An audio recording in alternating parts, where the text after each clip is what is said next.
Capítulo 20. A família e a doutrina. Vamos à capela 2 para esperar João? Propôs Henrico. Quem é ele? Um espírita conhecido nessa cidade, Luiz Sérgio. A capela ainda estava vazia, mas pouco a pouco foram entrando alguns desencarnados, encarregados de preparar o ambiente. Oravam com devoção, enquanto belas flores iam enfeitando o recinto. Algum tempo depois, o corpo de João Lourenço chegou, acompanhado de seus familiares. O curioso é que seu espírito não se encontrava ali. Onde está o espírito? Perguntei a Henrico, intrigado. Bem perto daqui, no pronto-socorro espiritual. Henrico, em todos os cemitérios há um pronto-socorro igual a esse. Graças ao Senhor, ninguém fica desamparado. João Lourenço orava silenciosamente.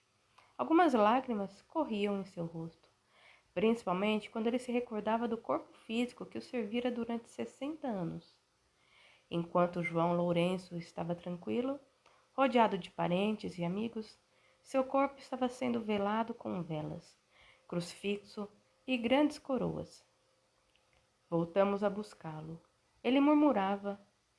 Eu falei tanto a Isaura que desejava um serviço fúnebre simples, e quem quisesse oferecer flores, que revertesse a quantia em prol dos pobres. Quem observasse João Lourenço sendo velado não acreditaria que ali se encontrava um espírita, porque o espírita não acende velas. Quanto às flores, são dispensáveis. Mas não deixa de ser um gesto de carinho, disse Henrico. Henrico, e o caixão de luxo? Quis saber Pamela. A família de um homem desprendido da matéria compra o mais humilde. Não é o caixão um meio de transporte que irá levar o espírito para os lugares de paz, e sim a sua consciência. O luxo pertence ao plano físico. Um ser espiritualizado não é apegado às coisas perecíveis. E João Lourenço? Não é um espírita verdadeiro? Sim, mas não conseguiu passar a mensagem para sua família. A esposa, Isaura, nunca aceitou o espiritismo, assim como seus 3 filhos. Ele não se esforçou? Não. Ele se considerava tão espírita que não quis violentar o livre-arbítrio da família. Isso é certo, Henrico? Perguntou Plácido. Creio que não, mas não estamos aqui para julgar a vida de João Lourenço. Nisso ouvimos o que diziam os seus amigos que foram prestar a última homenagem a João. Eles estavam indignados, pois pediram para fazer uma prece, e a esposa disse que logo chegaria o padre. Que falta de consideração! Como pode alguém ser tão fanático ao ponto de não respeitar a religião do próprio esposo e pai? Luiz, o coração do homem ainda está repleto de egoísmo. Um dos espíritas, presidente do centro onde João trabalhava, aproximou-se do corpo e fez uma prece linda. Olhamos João, as lágrimas corriam. Podemos ver que os laços que o mantinham no corpo físico há muito já se haviam alojado no perispírito. Mas mesmo assim ele ainda estava ligado ao corpo pela mente, sentindo vibrações dos seus últimos instantes no corpo físico. Os filhos, furiosos, aproximaram-se da mãe. Que vergonha! Por que você convidou esse louco? Não bastou a vida toda o papai ter nos esquecido e só ficado no centro, ajudando pobres e dando dinheiro para a maldita construção que não acabava nunca? Meus filhos, logo chegará o padre e eles irão se retirar. João ficou tão feliz com as palavras do seu amigo Rogério que adormeceu e foi levado do pronto-socorro ao hospital, onde logo iria se recuperar. Na capela era uma falação que chegava a perturbar, não os espíritos, mas quem desejava o silêncio. Nisso entrou o padre. Muito simpático, olhou para o grupo de espíritas. Em total recolhimento, ele sorriu. Quando iniciou as orações, chamou um dos espíritas para ler o evangelho. A família ficou perplexa. Como pode o padre Emiliano misturar a sua religião com a dos loucos endemoniados? Acontece que o espírita não só leu o Evangelho, como fez uma tocante preleção que emocionou os presentes. Fiquei curioso, chegando a perguntar a Henrico: como pode um padre respeitar um espírita? Seria muito bom se todos os religiosos se dessem as mãos, como filhos de Deus que são. Padre Emiliano é irmão do presidente do centro. Ah, compreendi.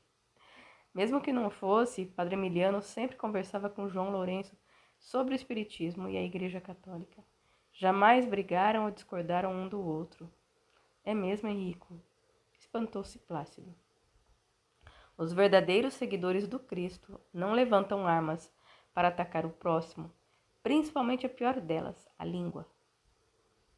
Essa arma é tão perigosa que o apóstolo Paulo, em carta a Tiago, capítulo 3, versículo 1, 6 e 9, escreveu: meus irmãos, muitos de vocês não devem se tornar mestres na igreja, porque sabem que nós, os que ensinamos, seremos julgados com mais rigor do que os outros. A língua é fogo. O homem é capaz de dominar todas as criaturas e tem dominado os animais selvagens, pássaros, bichos que se arrastam e peixes. Mas ninguém ainda foi capaz de dominar a língua. Ela é má, cheia de veneno mortal. Ninguém a pode controlar. Usamos a língua tanto para agradecer ao Pai, como para amaldiçoar pessoas que foram criadas à semelhança de Deus. Será que eles se dizem religiosos não leram essa passagem no Novo Testamento? Se leram, devem achá-la ultrapassada. Quem ataca os seus companheiros de evolução não crê em Deus, julgando-se o dono da verdade. O padre Emiliano, naquela hora, foi um arauto do Senhor, e a família, que não estava respeitando a crença de João Lourenço, sentiu-se envergonhada diante do padre. Principalmente quando ele perguntou: vocês avisaram os amigos de João? Ele tem muitos amigos, principalmente entre a pobreza. A esposa nem respondeu. Ainda que o padre se retirou, iniciaram os cânticos e o terço. O silêncio de Henrico fez com que nós nos mantivéssemos calados. De olhos fechados, ele orava junto aos católicos presentes. Fizemos o mesmo. Uma luz azulada saiu do corpo físico de João. Era o último laço que se desprendia. Eles rezavam e rezavam. Parecia que a mulher de João havia sido intuída a recitar muitas orações. E ali, na estação do adeus, recebemos a grande lição de que a morte nivela os homens. João, um espírita fiel a Jesus, um filho de Deus, não recebeu uma prece espírita, porque a família não respeitava a sua fé na doutrina. Entretanto, os espíritos que vieram recebê-lo oraram da maneira católica, dando-lhe o adeus cristão. Henrico, desculpe-me, mas que família, hein? Não, Luiz, não fala assim.